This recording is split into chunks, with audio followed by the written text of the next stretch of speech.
Hey guys, so in this video I'm going to show you how to use the PPC Ninja SQP analyzer.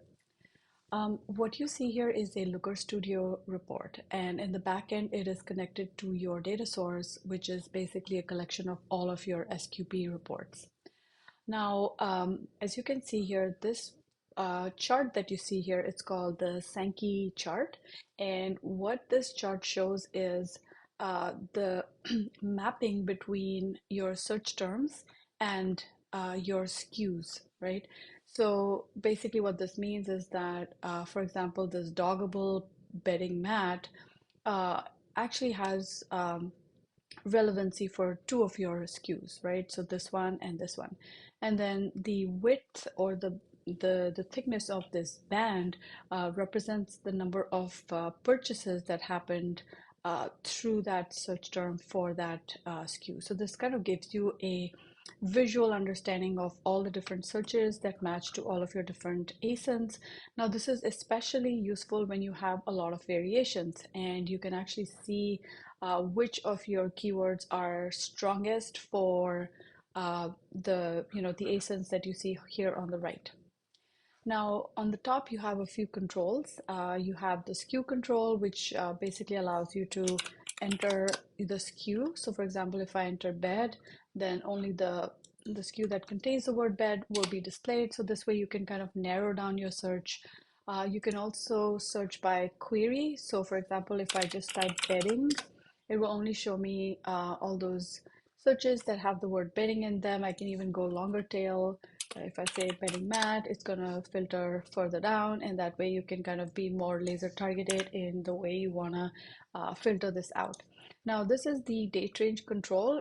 Just keep in mind that it's only going to have as much data as you have in the backend. So let's say if you have only 2 months of data, no matter what your controls might be, like I have set this to almost a year, but it's only going to contain 2 months of data because that's what's there in the backend. So just be mindful of the fact that this control is a period within which all of the data is aggregated and shown in these reports. Okay, so now let's look at the funnel analysis. So in this section, we have four filters, the impressions total count, where you can add a minimum number of impressions that you need. You can add the search query volume and put that number in here. You also have purchases, ASIN count. Whenever we say ASIN count, it means the number of units that your ASIN received for that search term. So for example, in this case, I put a minimum of 4. It means that you need to have at least 4 orders in order for this filter to be applicable. And then this last filter is purchases price median. Now, this is an interesting one. Actually, let me get rid of this and show you what I mean. Uh, Basically, Amazon gives you the price range that is representative of all the products that are winning that search term. So, for example, this one, bedding mat, it's going at products that have a price range of about $40. Now, let's say your product is about $90.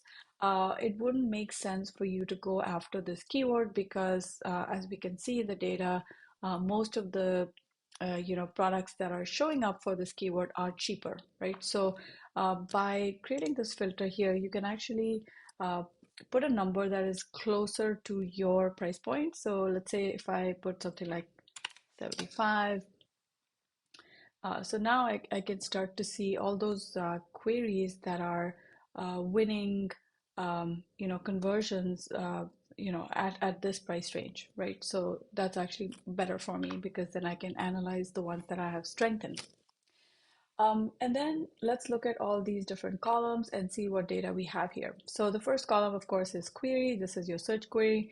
Then you have price, which I've already explained. This is the median price point. Then you have total impressions that search query received.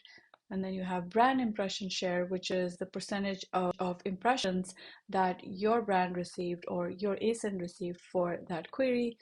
Then you have the total clicks, and then you have the brand click share, which is basically 11.89% of this total.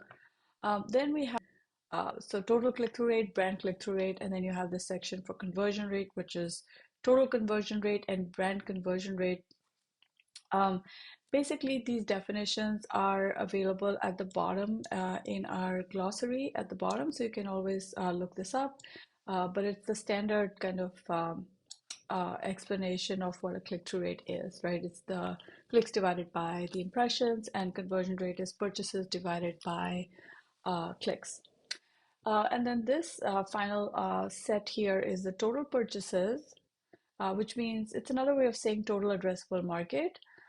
This query has had a total of 1,559 purchases, and of which our brand has received 12.83%, right, for that search term.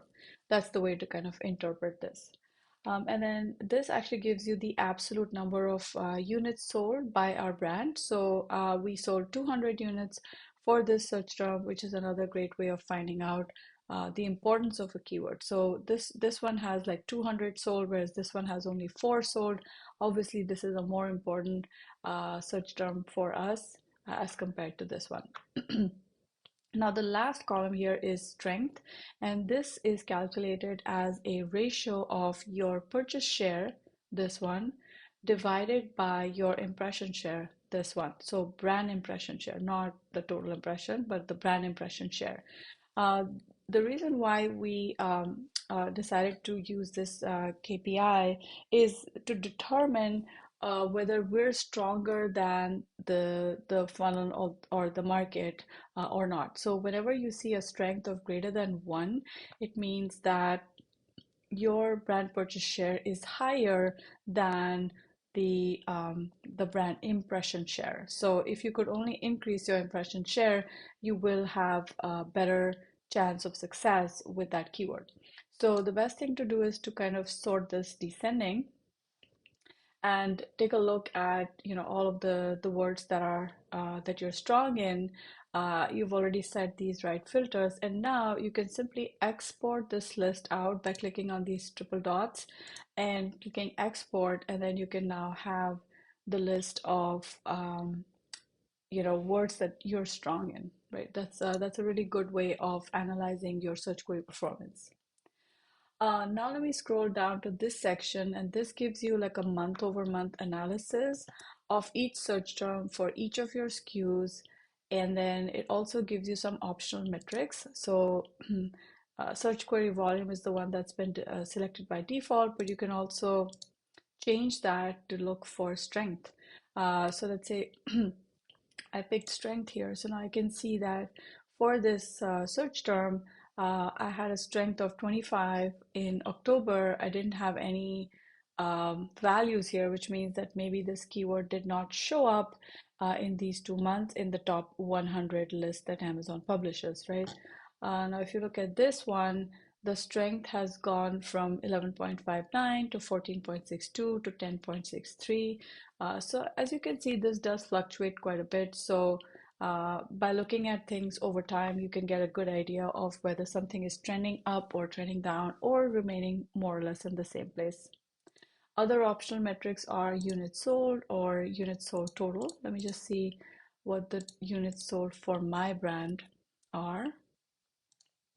So here I can see that there was 58 units sold, then 60 units and 57, pretty much standard. Um, and I can compare that again over time. I can also pick up more than one metric. So if I want to see units sold brand and then total units sold, I can also do that. So I can see where the market is going and where I am going month over month. Now let's look at the last section here, and this one basically gives you the strength of your brand over time. So strength, again, like we explained earlier, is the ratio of the brand purchase share by the brand impression share. The values greater than 1 are the ones that you want to focus on when it comes to specific search terms that are strong, okay? So that's it. This is how you would go about analyzing your search query performance report and digging in. Now, at any point, if you want to change any of these values, like let's say you want to display something different or rename these for better understanding, you can simply go in here and rename it the way you like. You know, if you want to say STR, you could. I'm just giving you an example. So that's another cool thing about using Looker Studio, that it is completely flexible. Please let us know if you have any questions, and good luck with analyzing your search query performance reports.